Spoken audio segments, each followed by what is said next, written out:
So the welding skids are now in OKC, and they come in two different forms. You can get them in the horizontal, which what this one is, where the welder is at the back, or you can get them in the vertical, where the welder is facing towards the tailgate.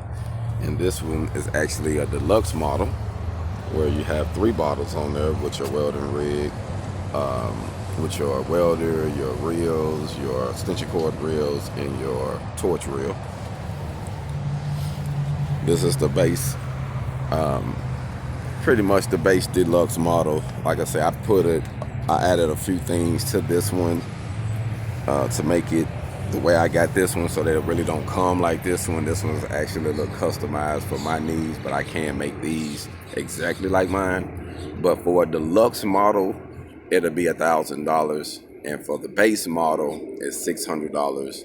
And then it goes up if you go to the gold package. I think the gold package start around $2,100, and it comes with the reels, and it don't come with the bottles or the welder, but it do come with the reels. So if you're interested, it's now in the city. I'm about to start producing some soon. I'm going around and check out a couple welding supply stores today, just to start networking and letting people know that I am here and showing them my products that I have to offer. I had a few clients hit me up and said once I was in the city to hit them up, they really wanted to get one. So I'm here. The Welding Skids are in the city of Oklahoma City, Midwest City, and throughout the area, the surrounding towns. HogOn.